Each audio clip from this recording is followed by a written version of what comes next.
आणि आता मुंबई आणि पुण्यामध्ये काय घडलं ते आपण पाहूया। श्री सिद्धिविनायक मंदिरामध्ये माघी गणेश जयंतीच्या निमित्तानं 16 फेब्रुवारीपर्यंत विविध कार्यक्रमांचं आयोजन, भक्तिगीतं, सामूहिक नामस्मरण, संगीत रजनी, तबला वादन असे विविध कार्यक्रम सादर होणार। मुंबईसह उपनगरामध्ये थंडीची चाहूल। मुंबईच्या वेधशाळेमध्ये काल 16.6 अंश सेल्सिअस तापमानाची नोंद। हवेत गारवा वाढला, त्यामुळे नागरिकांना दिलासा।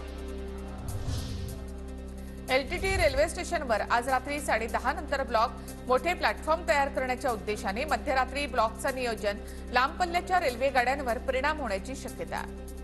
मुंबई महानगर क्षेत्रामध्ये 2023 मध्ये 5.5 लाख वाहनांची नोंदणी, म्हणजे दिवसाला सरासरी 1,500 नवीन वाहनं रस्त्यावर। मात्र वाहनतळांची सोय नसल्यामुळे वाहतूक कोंडीसह अनेक समस्या निर्माण।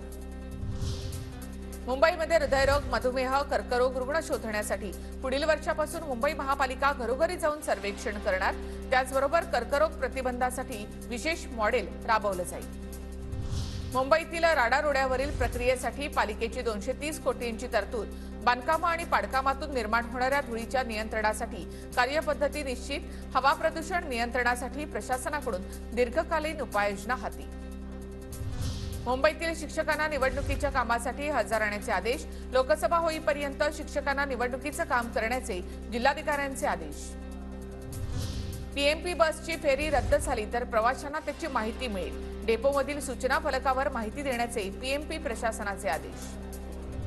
पुण्यामधील शासकीय कार्यालयांकडे पाणीपट्टी थकली। जवळपास 125 कोटींची पाणीपट्टी थकीत।